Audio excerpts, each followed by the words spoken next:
Bonjour à toutes et bonjour à tous, amis de Web Girondin. Et oui, c'est la rentrée. Et oui. Et qui dit nouvelle rentrée dit nouvelle rubrique pour vous. Et oui, moi c'est Fred. Donc voilà, je vais vous proposer chaque vendredi une sorte d'avant-match pour décrypter, analyser et décortiquer notre futur adversaire. Ça va durer une dizaine de minutes, pas plus. Vous inquiétez pas, je ne vais pas vous saouler. Je vais essayer d'être le plus complet possible. J'espère que vous allez aimer ce qu'on va proposer. Donc, alors, nous sommes en plein mercato. Ça finit lundi. Il y aura des choses qui se passent sans doute entre-temps, hein, notamment aujourd'hui avec Aïssa Boudéchicha qui a signé.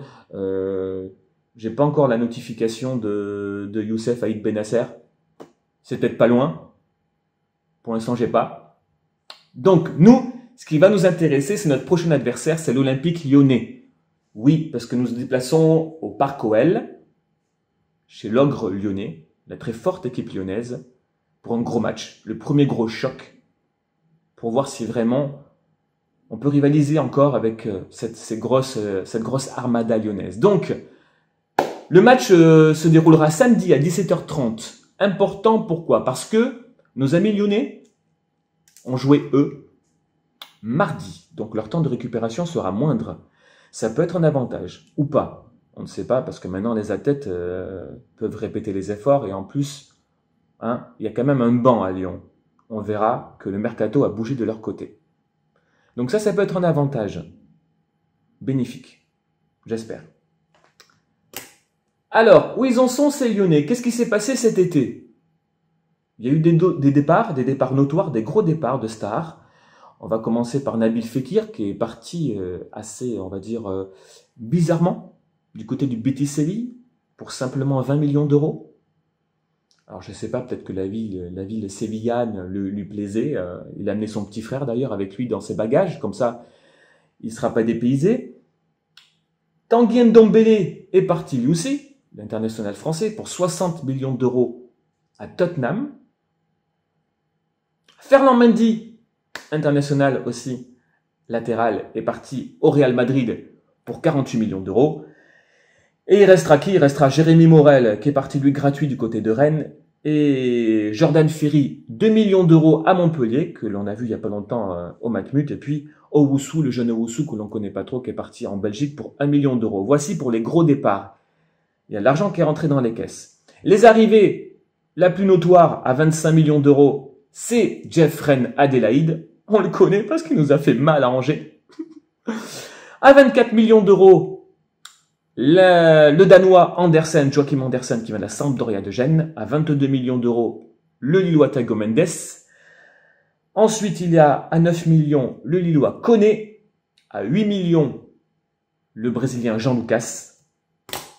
Gratuit, le Nantais Tatarusanu, le gardien, qui est venu gratuit. Et enfin, le jeune de 17 ans du PSV Eindhoven qui s'appelle De Jonge, qui est venu pour 220 000 euros. Voilà pour le mercato, où ça a bien bougé côté lyonnais. Fekir, Ndombele, Ferland Mendy, c'est les gros départs.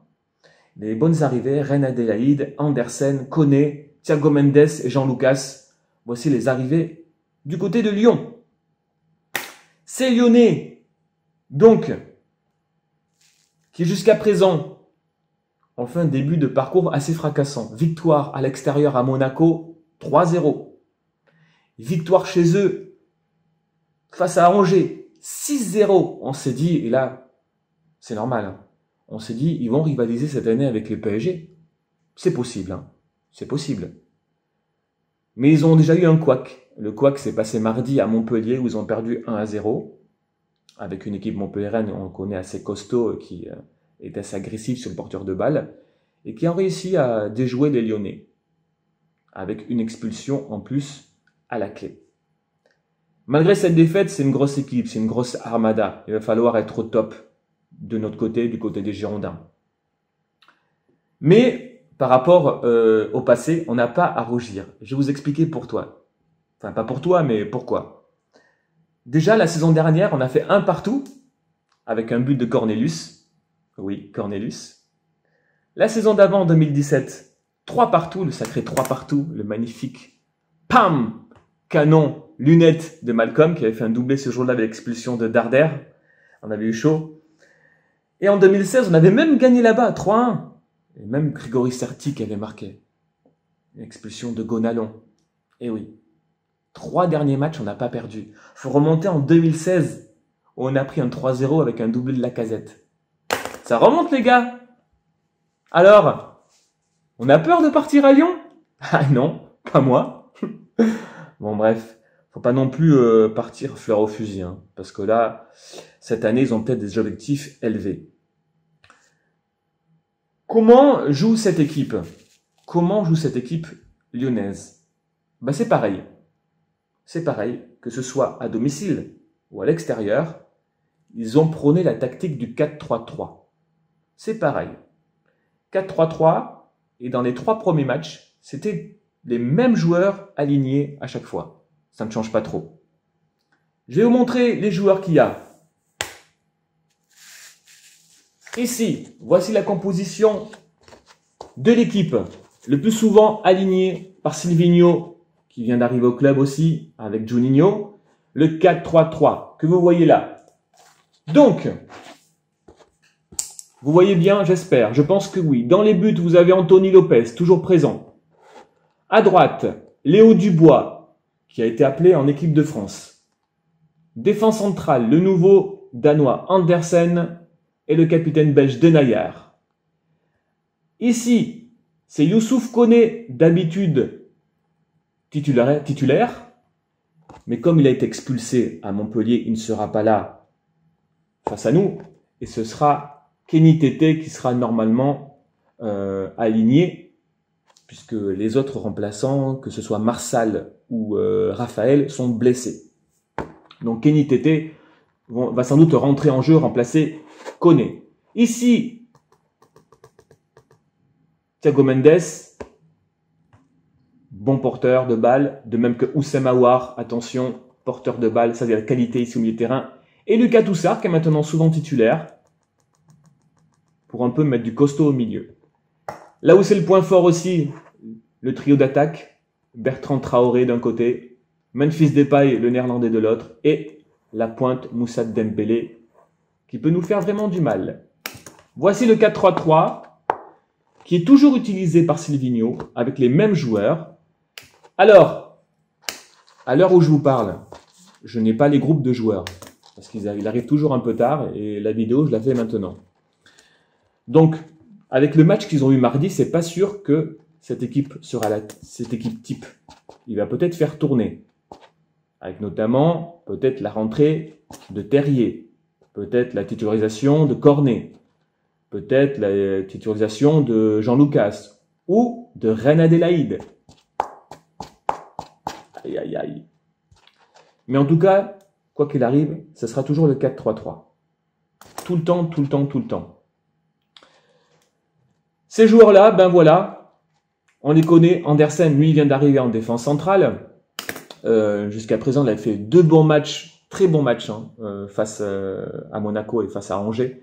Un peu plus de difficultés face à Montpellier. Il a voulu, je pense, voir le t-shirt orange de Laborde. Il s'est un peu accroché avec. Donc, Andersen, c'est costaud. Ça culmine à 1m90. Avec Denayer, on le connaît, hein, le capitaine. Derrière, Dubois, c'est pas mal non plus. Et c'est ici aussi qu'il faudra se faire attention, surtout aux porteurs de balles qui ont d'énormes qualités. Je vous répète que Thiago Mendes a déjà 3 passes décisives. Oussem Aouar a déjà 2 passes décisives. Ici, Dembélé, il a déjà 3 buts. Et là, c'est des bons porteurs de balles. Des bons dribbleurs. Ce qui est important dans cette tactique, c'est quoi? Le plus important. Les plus dangereux, finalement, à la base, c'est quoi? C'est eux. Thiago Mendes, Oussem Aouar, ils portent la balle, ils peuvent créer les dangers de la dernière passe, ou même la dernière frappe, lui c'est un très bon frappeur. Il faudra faire très attention. Attention aussi sur les côtés, donc avec Depay et Traoré, très bons dribbleurs. Surtout que nous, avec nos latéraux qui montent, que ce soit Benalova ou Kouateng, parce que Passabali, malheureusement, on a appris qu'il va se faire opérer. On aurait dû le vendre. Hein. Non, je rigole, les filles.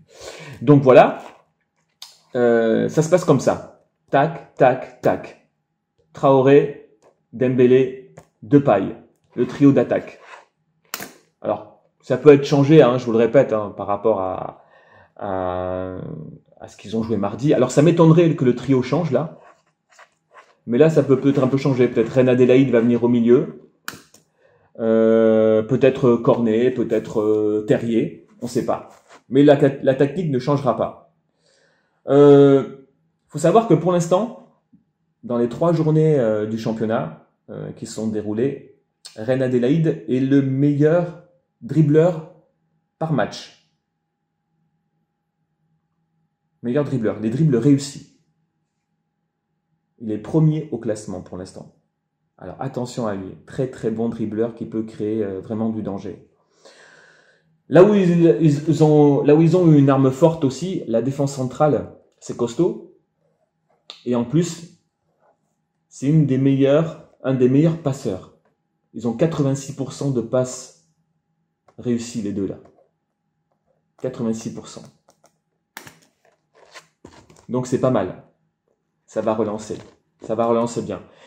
Alors ici, il faudra faire attention à Aouar. Aouar qui va provoquer, qui va prendre les intervalles, de même que Thiago Mendes, claque.